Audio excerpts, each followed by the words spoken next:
to another reading vlog. I'm going to be continuing books of series that I'm currently in the middle of. I'm in the middle of quite a bit of series, or I've read the first book and the second book hasn't come out yet. I think I'm in the middle of 12. Some of them I'm not going to continue. If I do continue it, then they're like interconnected standalone, so I don't have to read every single book. And some of them, only the first book is out. For example, Love Redesigned by Lauren Asher, Powerless by Lauren Roberts. I have other series like Good Girls Guide to Murder, the Natural series, the Maple Hills series.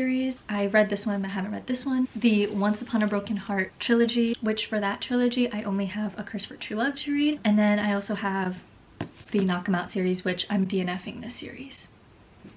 So we have a select few of series that I can do in this video and then continue on this type of series like video later on throughout the year. Like for the Natural series, I only have 2 books left to read for that. I have the Never After series. I've only read the first book and I don't think I want to read the rest of the series. I have Butcher and Blackbird, which I haven't even read this yet, but the second book also comes out this year. There's just a lot of books to get through and I think this will help me get through my physical TBR. I'm going to start off by continuing with the Chestnut Springs series. I read the first book last summer and now I'm going to be reading Heartless, which is the second book. This follows the main male character in Flawless's brother, Cade. Summer, the main female character in this book, her best friend. The trope in this book is grumpy single dad nanny. I'm going to eat this up. I'm so excited to read this. I heard everybody loves this book the most. I started it last night actually, so I'm only on page 15. So yeah, I don't really have much to say because I just started, but I'm kind of at the part where they did run into each other but they have no idea who the other person is. Cade is looking for a nanny for his son, Luke. All his options are just no-goes. I'm gonna assume that she's gonna become the nanny. And then after that, I'm probably gonna want to read a mystery book and not another romance, so it'll either be Good Girl Bad Blood or All In, so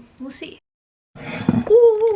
It is the next day after the first clip. I haven't talked to you guys. I wanted to get some reading done before I can give any sort of update. I'm on page 59, chapter 7. I am loving this book. I don't think I've really loved a romance book since reading Love Redesigned by Lauren Asher. And I read that in like November, like when it came out. It's been a little bit, and I think also like the size of the book and everything, the layout kind of reminds me of Lauren Asher. Y'all know my love for that girl. I love how feisty Willa is and is not putting down for a fight with Cade. Like she is standing her ground and like trying to prove to him like, you can trust me, like I know what I'm doing. The way that she is with Luke, which is Cade's son, she doesn't treat him like a kid, letting him get away with things, and she's teaching him right from wrong, and I really like the way that she's doing it. I don't know if that's like the right way, I'm not no mother, but I really like that. And like Cade, he is a very grumpy dad. When you read Willa's point of view, it's like you could see how she views Cade. Oh my god, this man, it just like, he hates women basically is how she's getting it. But when you read his perspective, yes, he's a grumpy guy, but he wants her and is like trying so hard to resist. There's also a 13-year age gap. I did not know that. I didn't read the back of the book, so that's kind of why he's hesitant too. I'm really liking it so far. When I'm reading books, I can't really determine how I feel about it, like the 50-page mark, but I'm at the 50-page mark and I am loving it. I knew that this was going to be a book that I love because I was reading it last night on the physical copy and I was like, okay, it's time to hit the hay. I put the book down and I literally was looking at the wall and I was like, and then I downloaded it on my Kindle. And then I woke up this morning, started reading it. We'll see if any of that changes, but I just wanted to give a little update.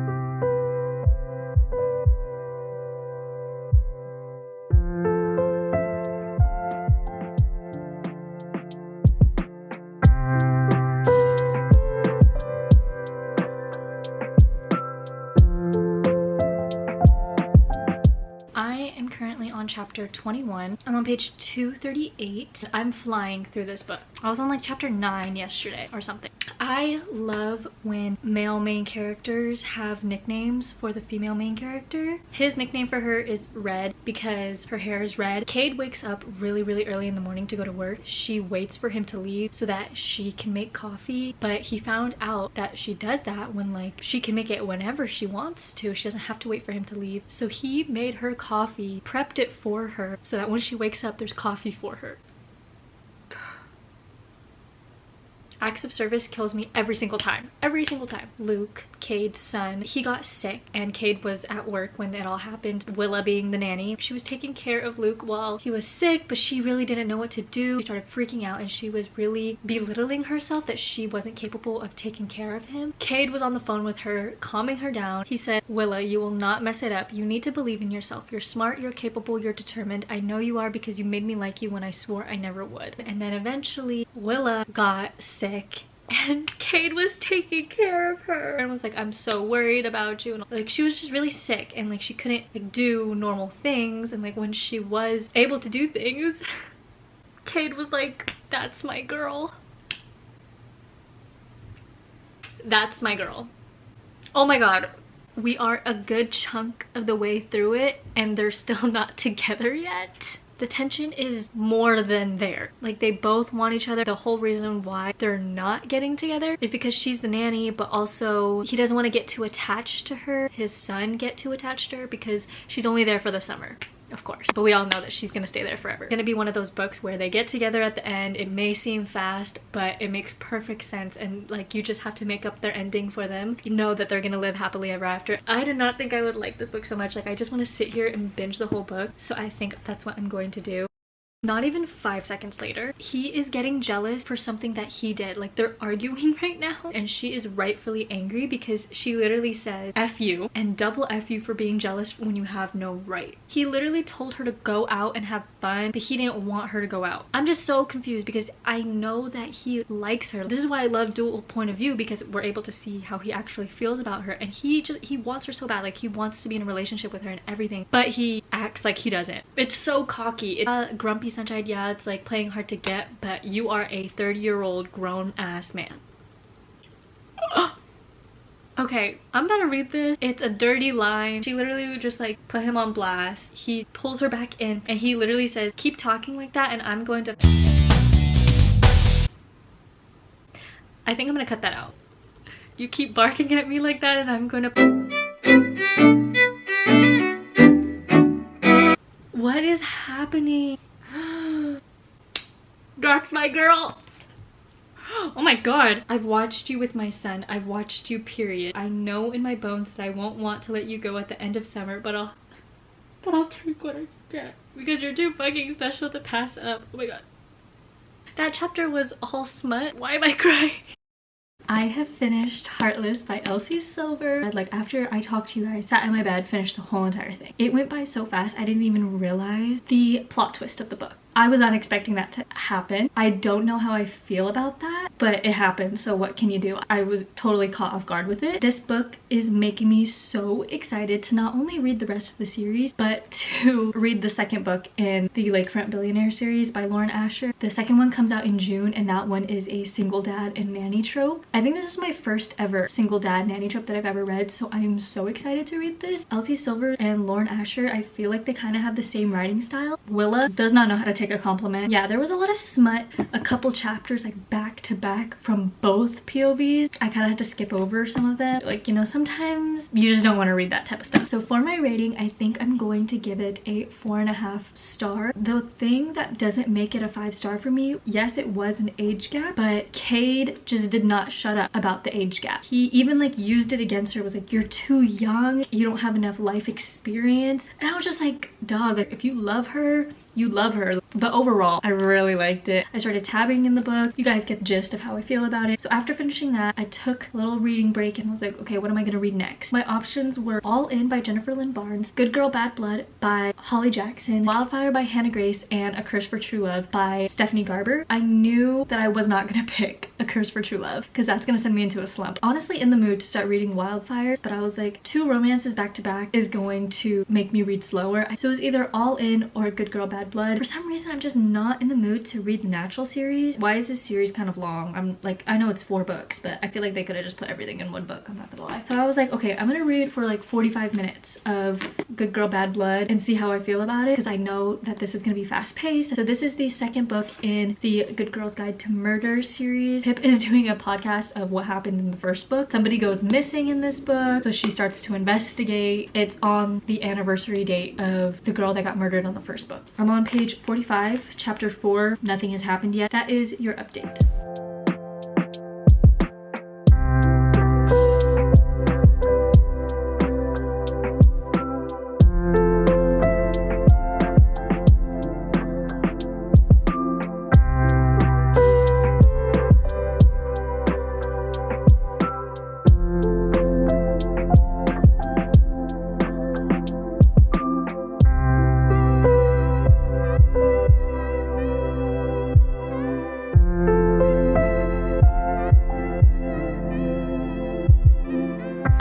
everybody. I haven't talked to you guys in like 2 days actually. I'm on chapter 24. Within the span of like a day and a half of me reading this, I've gone pretty far and it's going by super fast, but I'm really liking it. I don't really have any suspicions that much of who it could be to why Jamie went missing. I'm almost done. I was gonna finish it last night, but I ended up scrolling on TikTok. If I Had Told Her by Laura Nolan comes out today. I'm deciding whether or not I want to go to Target and pick up the book. Yeah, so I finished Good Girl, Bad Blood. I think I'm just gonna rate it a 3-star and not change my mind about it. If anything, it's not gonna go higher than that. I had fun the first half, maybe like the first 65-70%, and then the ending when the whole plot twist happened, the plot twist was weak. Was not having fun anymore. Like I had good chunks of reading, like good long sittings of reading this and was just flying through it, and then just right now I finished it. I thought that was weak. I think I like overthought about it too, assuming like the very littlest things, which is what you're supposed to do with this type of book, but then it was like something that was completely, it was out of the box for sure, but like didn't even give me a chance to think if it was going to be in the box or out of the box. So my next book, it's either going to be Wildfire by Hannah Grace, All In by Jennifer Lynn Barnes, or A Curse for True Love by Stephanie Garber. I'm going to tell you right now, it is not going to be A Curse for True Love. I think I'm going to read Wildfire. Let's go get it actually. Wildfire, this is, including the epilogue, 383 pages. This is the second book in the Maple Hills series. The first one is Icebreaker. That one I just remember it having crazy smut. This follows Aurora and Russ. I'm going to be so honest, I don't remember who any of those characters are or how they were in the first book, so I'm going to look that up. They had like a one-night stand. We're like, okay, yeah, we're never gonna see each other again. Then they both run into each other at their new job at a summer camp, and they're like, oh, what are you doing here, type thing. Okay, so I found out that Russ was in the first book and Aurora was not. Russ was the whole reason why in the first book the hockey team and the figure skaters had to share an ice rink, and that's like the whole reason why the couple in the first book got together. Aurora was not in it. So guys, I don't have a reading update. I'm on chapter 1 of Wildfire, but I wanted to mention I did get it.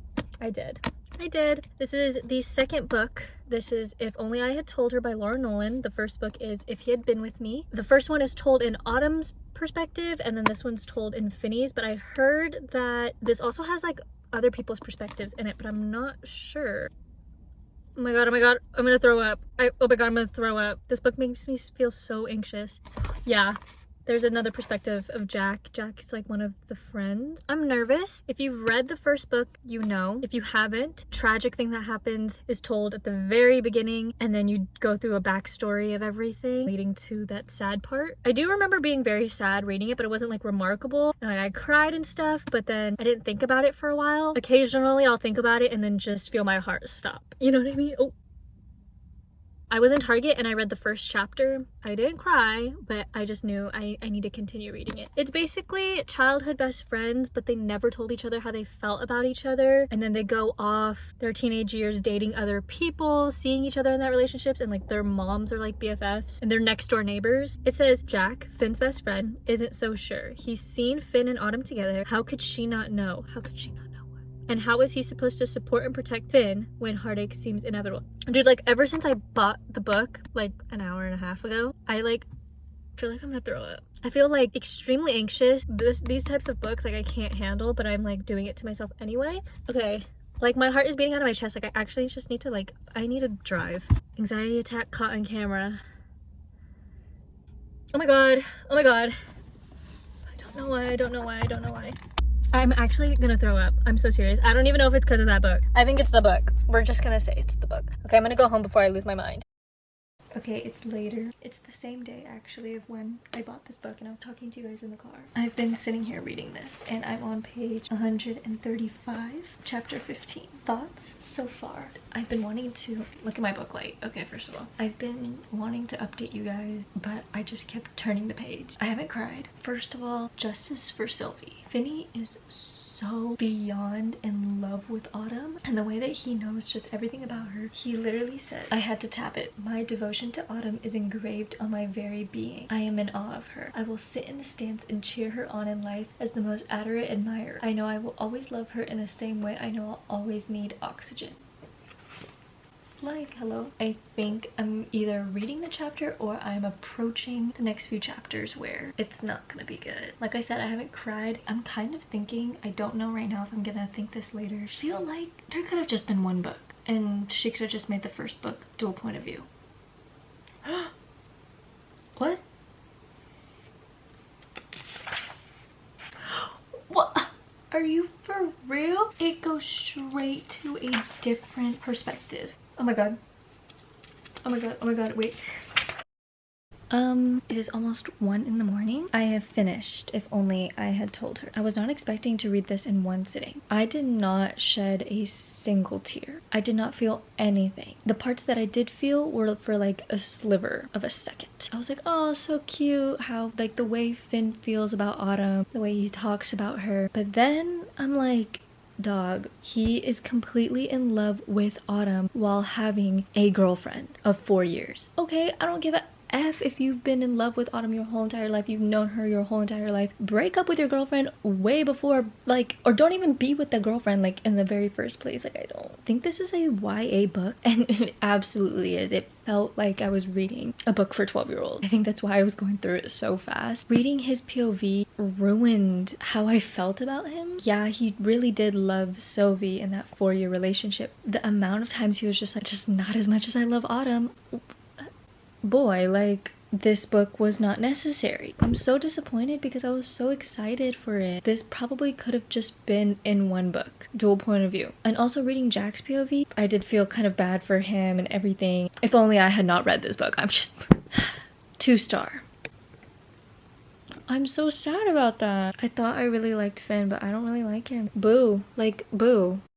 It is time to do a wrap-up. I read 3 books in today's video. Let's pull up my Goodreads. Follow my Goodreads if you don't follow it already, so you can stay up to date in real time of what I'm reading and my reviews and everything. The first book that we read in this video was Heartless by Elsie Silver. This is the second book in the Chestnut Springs series. Will I be continuing the series? Absolutely. I think I have 3 books left. I gave this book a 4.5 star, still sticking to that rating. It was fun, it was adorable, it was hot, it was steamy, it was just everything you want in a romance. He kept saying, that's my girl, and calling her Red because she has red hair, and him taking care of her when she was sick, and his son's relationship with Willa was just so cute and just so found family aspect with that towards the end. Elsie Silver's writing reminds me of Lauren Asher. Speaking of, Lauren Asher posted the cover for the second book in the Lakefront Billionaire series that I was talking about. Or hello, like, I'm speechless. I thought it was gonna be blue this whole entire time. Like, she was marketing it as the second book is going to be blue, and it's literally pink, my favorite color. So excited. And this is Single Dad and Nanny. I'm so okay. That's not even the point of this video. Next, I read Good Girl Bad Blood by Holly Jackson, the second book in A Good Girl's Guide to Murder series. Will I be continuing it? Yes. There's only 1 book left in the trilogy. This one, I'm rating a 3-star. I had fun the first like 60% of the book, and then the rest of it, like when the plot twist happened, I was like, literally boo. I did not feel that angsty suspense feeling that I did the first book, but it was still a page turner. I went through it so fast and I had fun trying to solve it with Pip during the time that I did enjoy it, and then when everything happened I was just like, girl, really? Really? Then I picked up reading Wildfire by Hannah Grace, read the first chapter, and then I started reading a different book. So we'll continue that another time, but I picked up reading If Only I Had Told Her by Laura Nolan. This is the second book in the, I don't even know what the series is called. I hope this is not a continuing series. There's no need for this to even be a book. This is actually, I think, the first book that I've ever read in one single sitting, which is shocking because I didn't even like the book. Normally I'll read books in multiple different long sittings. Did not enjoy it. 2 stars. Justice for Sylvie, first of all. I really liked though one quote that Finn said about Autumn when he was describing her and talking about her. Autumn loves to read, and Finn was saying, books are Autumn's real life. She is made up of all the stories that she's ever read. And I was just like, oh my god, wait, that's so true. And not even trying to be dramatic, I think about books every single day. I really liked the first book, and I like him in the first book, and that goes to show that the first book was in Autumn's point of view, so we're going to be obsessed with Finn because she's obsessed with Finn. But then you start to get into Finn's head and you're like, girl, you have a girlfriend. You love Sylvie so much, but not enough to be with her, but to plan a whole breakup 4 years after being with her because you're in love with your childhood best friend but like never said anything. That you don't know what you want and you're gonna drag somebody along with it. Really? Really? For this being Finn's book, there was not enough of his point of view actually. Why did we get Jack's point of view and there was also Autumn's point of view at the very end? I was more sad that I didn't enjoy the book. I don't know if I don't have a heart or something, because I felt no sad emotions reading this. Like, yeah, oh my god, that sucked, but... So these were the 3 books that I read in this video. Don't take my not so good review about this to make you not want to read it. Go ahead, give it a try. Keep what I said in mind, because it just really makes you think like, damn, there really is 2 sides to every story, because you're like reading Autumn's point of view. You hear all this lovey-dovey stuff and then you read Finn's and you're like, damn, you really get into a guy's head for real, and it's just not a pretty place. I hope you guys enjoyed this video. I'll do another one of these videos continuing other books series that I'm in the middle of. Like, comment, subscribe if you haven't already, and I hopefully will see you guys in the next one. Bye!